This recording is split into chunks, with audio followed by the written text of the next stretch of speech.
Look, it's not hard to get a little confused in this job. I have read and reread the full ministry announced by Prime Minister Albanese. 42 of the 103 Labor members of the House of Representatives and the Senate get a Guernsey.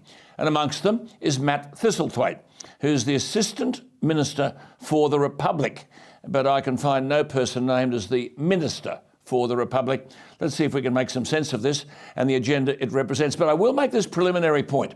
From day one after being sworn in, Anthony Albanese's primary focus would have been to make sure nothing was going to interfere with his government being elected for a second term.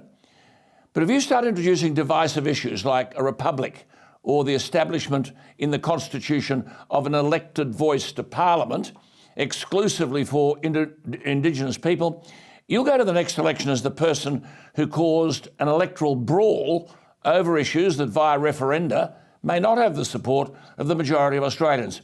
Let's bring in someone who knows all about this constitutionally, Professor David Flint, who is the national convener of Australians for Constitutional Monarchy. David Flint, thank you for your time. What do you make of this Assistant Minister for the Republic where there is no named minister? I find that extraordinary, particularly when the Constitution says that the executive government is to maintain the Constitution. And here we have a minister whose job is to undermine a significant part of the Constitution. That is the Crown, meaning all of the viceroys, the viceregal people, and the Queen. And his job is to undermine that, although we haven't taken a decision on it. And I would have thought that if they wanted to have another referendum, they could have that. But it's such an enormous distraction. You're so right, this is so divisive. The time has passed for this. It's no longer the fashionable thing for people in Wentworth and Warringah and places like that to support. But shortly after the election, Matt Thistlethwaite said the government was committed to having a discussion with the public about becoming a republic, but enshrining an Indigenous voice to Parliament in the Constitution, he said, would be a bigger first-term priority. Now, I'll come back to the Republic bit, but I must be, Professor Flint, as thick as some of my viewers. What is meant by enshrining an Indigenous voice to Parliament in the Constitution?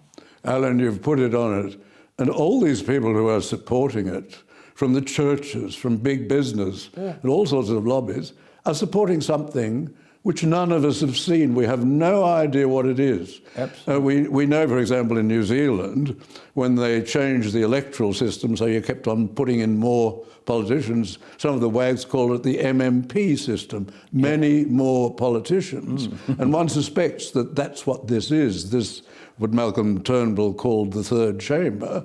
This is to have more politicians, more elites with big offices and Commonwealth cars and superannuation and vast staffs. It'll be very nice for a lot of people, but what will they be doing? Quite. Well, I mean, the government seems to be saying this is a first priority. I would have thought the first priority was to tell us what it all means. Exactly. And we particularly want to know what the High Court might do with it. Quite. Because the High Court invented native title. There was no native title until the High Court decided that there would be. Then they decided that leases weren't a protection against native title. And then they decided very recently, a couple of years ago, that some people who weren't citizens of Australia but could claim some Aboriginal descent, that they couldn't be deported as aliens, which they obviously were, for committing very serious and violent crimes. So